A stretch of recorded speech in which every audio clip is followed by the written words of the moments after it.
বছরের পর বছর ধরে বেকারির কিছু সিক্রেট শুধু বেকারদের মধ্যেই সীমাবদ্ধ ছিল।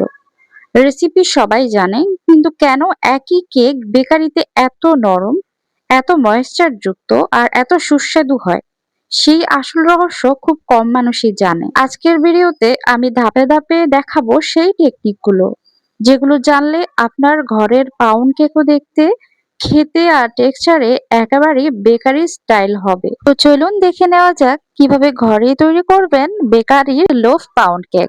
প্রথমে শুকনো উপকরণগুলো চেলে নিচ্ছি। এখানে 250 গ্রাম বা 2 কাপ 1 টেবিল চামচ ময়দা আছে। এগুলো প্রথমে চেলে নিচ্ছি।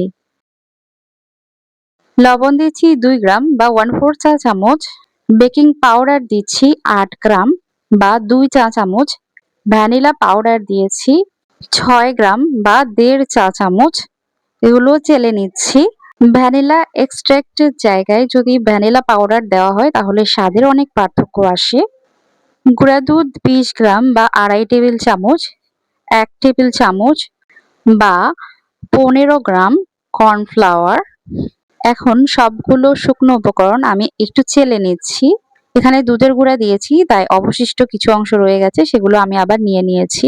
শুকনো উপকরণগুলো 2-3 বার করে চেলে নেওয়া ভালো যেকোনো কেক তৈরিতে, পাউন্ড কেকের ক্ষেত্রেও একই। এতে করে ময়দা বা শুকনো উপকরণের ভেতরে বাতাস প্রবেশ করে পরে কেকটা ফ্লাফি হয়।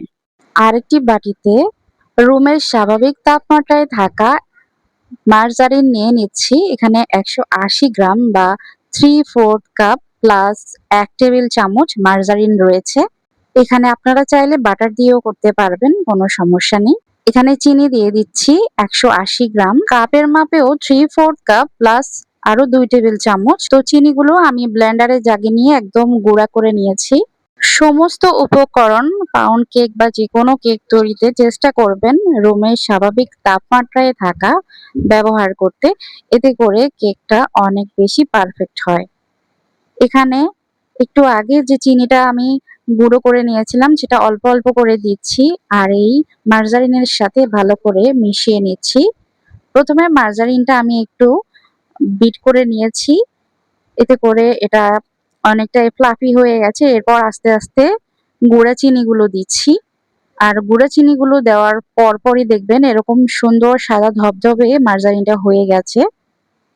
আর ঠিক তখনই এখানে আমি রুমের স্বাভাবিক তাপমাত্রায় থাকা 4টা ডিম একে একে দিচ্ছি।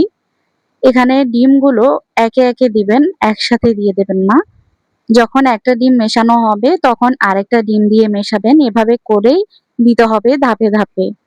এখানে 8 থেকে 10 মিনিট সময় লাগতে পারে এই ডিম মেশানো থেকে শুরু করে চিনি মেশানো পর্যন্ত। 8 থেকে 10 মিনিট সময়। এই সময়ের মধ্যেই কিন্তু এটা বিট করা হয়ে যাবে। আর দেখবেন যে ঘনত্বটাও বেড়ে গিয়েছে বাটারের বা মার্জারিনের। এই যে দেখতে পাচ্ছেন অনেকটাই কিন্তু ফ্লাফি হয়ে গেছে আর অনেকটাই ফুলে গেছে। এ পর্যায়ে এসে আমি এখানে মধু দিয়ে দিচ্ছি 1 টেবিল চামচ। কেকটাকে অনেকটাই ময়েশ্চার যুক্ত রাখতে এবং অনেক দিন পর্যন্ত ভালো রাখতে, প্রায় 7 থেকে 8 দিন পর্যন্ত এই মধু এবং এই লেবুর রসের কারণে কেকটা ভালো থাকবে।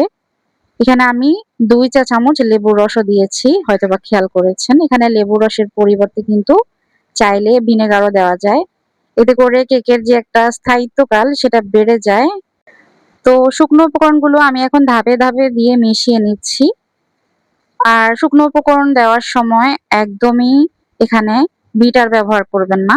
অনেকেই বলে যে বিটার ব্যবহার করবেন, বিটার ব্যবহার করলেও কোনো সমস্যা নেই। আসলে না, এই কেকেও অনেক কিছুই মেনটেন করতে হয়। বিটার ব্যবহার করা যাবে না ময়দা দেওয়ার সময়। তো আমার স্প্যাচুলা দিয়ে মেশাতে একটু অসুবিধা হচ্ছিল, তাই আমি এখানে এখন একটা হ্যান্ড হুইস্ক দিয়ে মিশিয়ে নিচ্ছি ধাপে ধাপে ময়দাগুলো দিয়ে, ময়দা বা শুকনো উপকরণগুলো দিয়ে, যেগুলো প্রথমেই আমরা চেলে রেখেছিলাম। বেকারিতে কেকটা একদম পারফেক্ট হওয়ার জন্য এবং কিছুদিন পর্যন্ত ভালো থাকার জন্য দেখবেন বেকারি কেকগুলো প্রায় আরো 7 থেকে 8 দিন বা 10-12 দিন পর্যন্ত ভালো থাকে। এর কারণ হচ্ছে তারা ক্রিম অফ টার্টার, তারপরে হচ্ছে কেক জেল, ওভারলেড এসপি অনেক কিছুই ব্যবহার করে। তো এগুলো আসলে দেওয়া ঠিক নয়, আমাদের স্বাস্থ্যের জন্য অনেক বেশি ক্ষতিকারক। এখানে আমি কুসুম গরম দুধ দিচ্ছি অল্প অল্প করে, আর অল্প অল্প করে শুকনো উপকরণ মেশাচ্ছি আর সাথে একটু একটু করে দুধও দিচ্ছি। দুধটা কুসুম গরম দেওয়ার চেষ্টা করবেন। এটাও কিন্তু একটা বেকারির সিক্রেট। আর আমি এটা গুঁড়া দুধ দিয়ে তৈরি করেছি। আমার বাসার ফুল ক্রিম গুঁড়া দুধ ছিল, সেটা দুধের সাথে মিশিয়ে তৈরি করছি। দুধ কতটুকু লেগেছে সেটা বলে দিচ্ছি। এখানে আমার ৬০ গ্রাম বা 1/4 কাপ তরল গুঁড়া দুধ দিয়ে মেশানো তরলটা লেগেছে। মানে তরল দুধ বলতে পারেন। তো বেকারিতে কিন্তু ফ্রেশ ক্রিম বা টক দইও ব্যবহার করে অনেক ক্ষেত্রে, ১ থেকে ১.৫ টেবিল চামচ। তো এখানে আমি কেকটা আরেকটু মসৃণ থাকার জন্য এবং ময়েশ্চার যুক্ত থাকার জন্য এখানে তেল দিয়ে দিয়েছি। এটা রান্নার সয়াবিন তেল। তো এটাও কিন্তু একটা বেকারির সিক্রেট। তারা মার্জারিন এবং তেল মিশিয়ে কেকটা তৈরি করে। এখানে আমি তেল দিয়েছি ১.৫ টেবিল চামচ বা ২০ গ্রাম। তো এটা খুব ভালো করে মিশিয়ে নিয়েছি। তেলটা একদম সবার শেষে দেওয়ার চেষ্টা করবেন। বেকারিতে কেকের স্বাদ বাড়ানোর জন্য তারা কিন্তু ফ্রেশ ক্রিমও দেয়। এতে করে কেকটা অনেক বেশি মজাদার হয়ে থাকে। তো এখানে আমার ব্যাটারটা এখন আমি চারপাশ থেকে সমান করে বাটির চারপাশে যেগুলো লেগেছিল সেগুলো মিশিয়ে নিচ্ছি। আর নিচে যদি কোনো দুধের তরল অবস্থায় থেকে থাকে তো সেটাও কিন্তু মিশে যাবে। এভাবে করে নিচ থেকেও কিন্তু মিশিয়ে দেবেন। নয়তো অনেক সময় দেখা যায় যে তরলগুলো থেকে যায় নিচে। তো এই বিষয়গুলো খেয়াল রাখবেন মেশানোর সময়। আর কেকের ব্যাটারের ঘনত্বটা কিরকম হবে দেখতেই পাচ্ছেন, একদম ক্রিমি একটা টেক্সচার। তো এখন আমি একটা মোল্ড নিয়ে নিয়েছি আর মোল্ডে আমি বাটার পেপার বিছিয়ে নিয়েছি আগে থেকেই। আর মোল্ডের সাইজটা হচ্ছে 9/5 ইঞ্চ। ব্যাটারটা এই প্যানের একদম ৭০ থেকে ৭৫% পর্যন্ত যাতে ভরে যায় ঠিক সেভাবে ব্যাটার দিতে হবে। তো এখন আমি একটু ট্যাপ করে নিচ্ছি। আর আমি ওভেনটা আগেই ২০ মিনিট আগেই কিন্তু একটু গরম করতে দিয়ে দিয়েছি ১৮০ ডিগ্রি সেলসিয়াসে। আর বেকারির আরেকটা সিক্রেট হচ্ছে এভাবে স্প্যাচুলা বা যেকোনো কিছুর সাহায্যে একটু তেল দিয়ে দেবেন, মাঝখান দিয়ে একটা দাগ টেনে দেবেন সামান্য তরল তেল দিয়ে।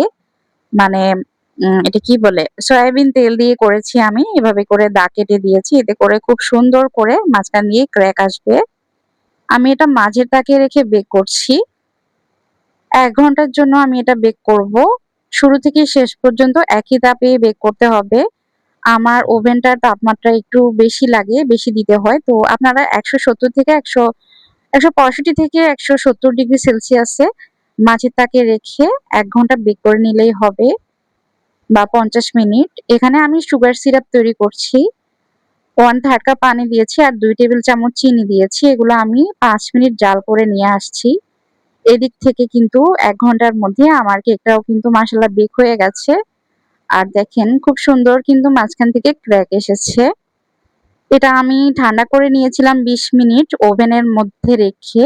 ওভেনটা বন্ধ করে রেখেছিলাম। আর আমার যে সুগার সিরাপটা তৈরি করেছিলাম সেটাও নিয়ে এসেছি। উপরে আমি সেই সুগার সিরাপটা ব্রাশ করে দিচ্ছি। এতে করে কেকটা অনেক বেশি ময়েস্ট থাকবে। উপরের পাশটা একদম নরম হয়ে যাবে। আর ভেতরেও কিন্তু একদম নরম ময়েশ্চার যুক্ত হবে কেকটা। পার্চমেন্ট পেপার দিলে কিন্তু একটাই সুবিধা, এই যে দেখেন খুব ২ দিকে টান দিয়ে কিন্তু উঠানো যায় সহজভাবে গরম, গরম থাকা অবস্থায়। আর মোল্ডেও কিন্তু তেমন একটা ব্যাটার লেগে থাকে না। মোল্ড পরিষ্কার করতেও অনেক বেশি ঝামেলা হয় না। তো কেকটা তো ১ম ২০ মিনিট আমি ওভেনে বন্ধ করে রেখেছিলাম। এরপর কিন্তু এখনো কিন্তু কেক গরমই আছে। তো এটা এখন অনেক বেশি গুরুত্বপূর্ণ একটা কাজ হচ্ছে। এভাবে করে প্লাস্টিক র‍্যাপ দিয়ে এটা সিল করে দেওয়া। প্লাস্টিক র‍্যাপ অথবা কারো ঘরে যদি প্লাস্টিক র‍্যাপ না থাকে তাহলে পলিথিনে ভরে এভাবে মুড়িয়ে নেবেন, একদম গায়ে, গায়ে লাগিয়ে নেবেন। এতে করে যে ভেতরে বাতাসগুলো, গরম বাতাসগুলো বের হবে সেই বাতাসগুলো ভেতরেই থাকবে।